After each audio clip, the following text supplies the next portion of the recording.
qui a été évoqué déjà pendant plusieurs mois.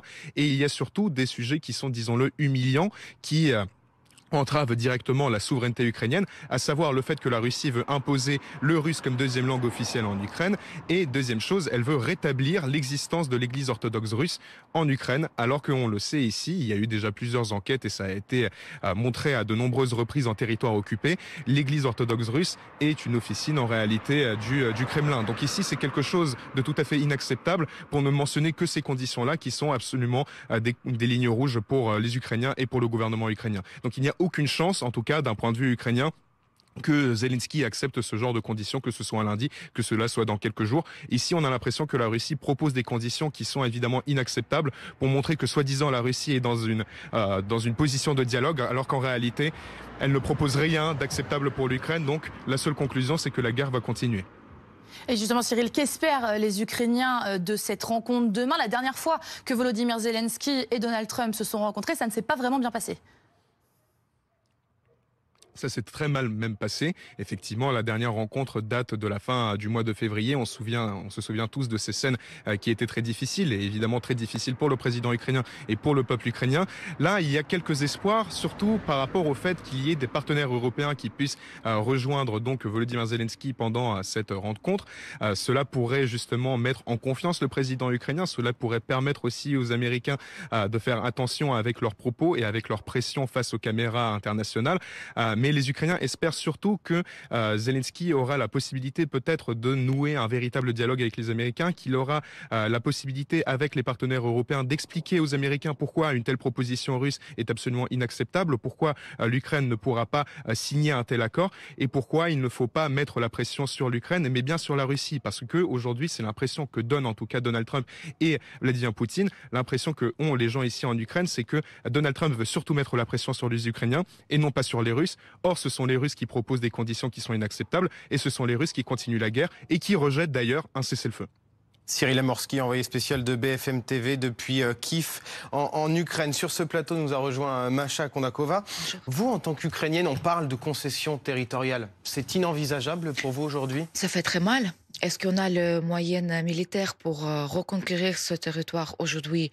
Non, on a toujours reçu suffisamment de matériel de nos alliés, et merci beaucoup. Mais pour stopper l'invasion, en tout cas de se défendre, mais jamais reconquérir le territoire, je pense que quand je parle avec des gens de mon entourage, de plus en plus, il y a cette acceptation qu'il ne faudra pas céder les territoires, envisager que c'est occupé temporairement, et puis après un accord, par exemple, de cesser le feu, dans 48 ans, il y a des règles de 75 ans, de 99 ans, il est possible de reconquérir diplomatiquement, et j'espère pas militairement, mais vous connaissez l'histoire, comment ça se fait pour prendre quelque chose qui est à nous, véritablement. Après, deuxième question, si on souhaite la paix, et on me pose souvent la question, est-ce qu'il faut négocier avec le dictateur Poutine?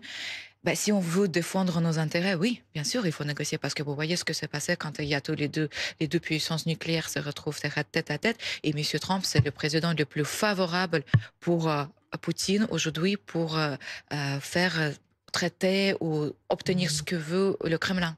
Général Jérôme Pellistrandi, vous êtes aussi avec nous, consultant défense pour BFM TV. Est-ce que de cet entretien prévu demain entre Volodymyr Zelensky et Donald Trump, il faut s'attendre à ce qu'il ressorte forcément quelque chose? On avait beaucoup d'attentes sur l'Alaska. Ça a soi-disant avancé, selon les propos de Donald Trump et de Vladimir Poutine, mais concrètement, il n'y a pas eu d'annonce. Est-ce que cette fois, il en faut? Là aussi, c'est très compliqué. En fait, oui, il n'y a pas eu d'annonce directement du sommet d'Anchorage, mais quand on voit toutes les conséquences et ce qui a été mis sur la table par Vladimir Poutine en face de Donald Trump, en fait, c'est bien la capitulation de l'Ukraine que Vladimir Poutine exige en quelque sorte. Et donc, comment Donald Trump va-t-il présenter ce package poutinien en quelque sorte à Volodymyr Zelensky, avec soit en disant bah oui, il y a des choses qui sont pas acceptables, il peut y avoir une concession sur peut-être sur le volet territorial, mais quand on regarde d'après par exemple l'agence Reuters, ce que dit Poutine par exemple sur les échanges de territoires, il veut bien rendre les petites parties qu'il occupe au nord de Kharkiv et de Soumy. C'est-à-dire qu'en fait, il veut bien rendre aux Ukrainiens des territoires qu'il occupe. Bon, Ouais, donc, il y a ça. Mais effectivement, par exemple, sur la langue russe, langue officielle, le retour de l'église russe de Moscou comme tutelle, c'est totalement inadmissible. Donc, le risque, demain, c'est que, en fait, Donald Trump oblige Volodymyr Zelensky à ce qui s'est passé en 1938 à Munich. En fait, le problème, il est là aujourd'hui. Et donc, on est dans une situation qui est absolument critique. Il n'y a pas de cessez-le-feu. Donc, ça veut dire que pendant ce temps-là, bien sûr, la guerre, elle continue. Pour arriver à un accord de paix, il faut... Ça prend du temps de négocier. Ça se fait pas comme ça en disant, vous signez en quelque sorte, Volodymyr, vous venez, puis vendredi, vous signez la capitulation. Donc là, on est vraiment à un moment de bascule. Ce qui va être important néanmoins, c'est déjà cet après-midi, comment la coalition des volontaires va-t-elle manifester son soutien? Oui, parce qu'il y aura un appel en visioconférence à 15h, notamment coprésidé par Emmanuel Macron depuis le fort de Brégançon. On est dans un moment de bascule historique, suite finalement à ce qui s'est passé à Anchorage, ou qui est en fait une victoire de Vladimir Poutine et puis une défaite de Donald Trump. Est-ce que vous redoutez justement le scénario du pire pour demain? On se rappelle aussi de l'entretien précédent le 28 février dernier qui s'était très mal passé. Est-ce que vous redoutez que ce soit à nouveau un piège pour Volodymyr Zelensky? Volodymyr Zelensky a été mis dans une position très très difficile aujourd'hui parce que Trump lui dit je conseille d'accepter le deal. Quel deal? Maintenant on a quelques fuites comme l'information, la langue russe. Vous savez, juste quelques informations de terrain. Il y a côté de l'est de l'Ukraine qui a beaucoup parlent plutôt russe que l'ukrainien, mais depuis l'invasion, je dois vous dire que des gens qui ont plus de 50 ans et des gens qui ont vingtaine, ils ont tous recommencé à parler ukrainien. C'est très compliqué, même après Boutcha, imaginez tous les crimes qui ont été commis sur notre terre par l'armée russe, de parler la même langue que notre agresseur, c'est juste inimaginable. Et pourtant, je pense que la langue, c'est la richesse, on peut comprendre notre adversaire, ce qui est aussi très très bien, mais c'est inimaginable qu'aujourd'hui, la langue russe aurait la langue officielle de l'Ukraine, inimaginable. Pareil pour l'Église. On connaît très bien que Cyril, qui est le patriarche de l'Église russe, très proche du pouvoir de Poutine. Donc c'est pareil, c'est une autre manière de faire capituler l'Ukraine.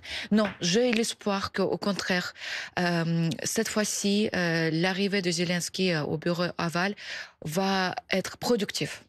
Et d'autant plus que il y aura potentiellement les leaders de coalition de volontaires au soutien de nos demandes. Mais aujourd'hui, Poutine, ce qu'il réclame, c'est évidemment inacceptable. Ça ne m'étonne pas. Qu'est-ce qu'il pourrait proposer d'autre?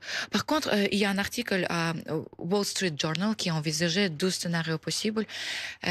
Soit l'Ukraine perd les territoires et la souveraineté, soit l'Ukraine perd les territoires, mais obtient les garanties de le pays souverain qui reste et est libre de l'influence russe. Par contre, un petit mais, dès qu'il y aura les cessez-le-feu, traité de paix, la Russie ne laissera jamais l'Ukraine tranquille. Elle pourrait essayer de déstabiliser l'Ukraine de l'intérieur par tous les moyens qu'on connaît, comme l'ingérence qu'ils ont fait déjà avec les élections de premier mandat de Trump.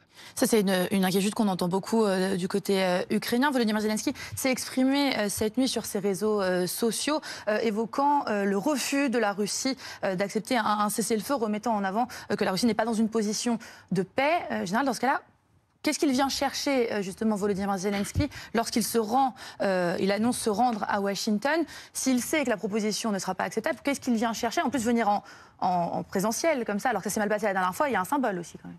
D'abord, il n'a pas trop le choix. Donald Trump, lui, l'a en quelque sorte convoqué. Bon, donc il faut qu'il y aille avec des propositions, des contre-propositions, le soutien de la coalition de volontaires. Mais oui, sa situation est extrêmement difficile parce qu'il y a eu cette bascule. Il y a eu cette bascule à Anchorage où visiblement Donald Trump s'est laissé manipuler par Vladimir Poutine, au point d'ailleurs, c'est assez intéressant, parce que lorsque l'on voit dans la presse américaine, que ce soit la presse démocrate ou la presse républicaine, le bilan est accablant pour Donald Trump, en quelque sorte. Et d'ailleurs, il y a un contre-discours mené par la Maison-Blanche et puis par l'environnement de Donald Trump pour dire que, en fait, il a tout réussi, que c'est formidable et qu'il va imposer la paix. Bon, donc, pour Volodymyr Zelensky, c'est compliqué. Il en demeure pas moins que, par rapport au 28 février, il est, entre guillemets, mieux armé. D'abord, il sait à qui il a affaire désormais. Et puis, parce que le basculement de Donald Trump, finalement, fragilise en quelque sorte le discours de la Maison-Blanche. C'est-à-dire que, aux yeux du monde, eh bien, on a effectivement un Donald Trump qui a pris le parti de Vladimir Poutine. Et donc, ça, c'est quelque chose qui va peser. Alors, maintenant, le problème, c'est que les délais sont très courts, puisque c'est demain en fin de journée. On est dimanche. Quelles vont être les réactions encore de la classe politique américaine au fur et à mesure que l'on apprend un peu plus sur le déroulement?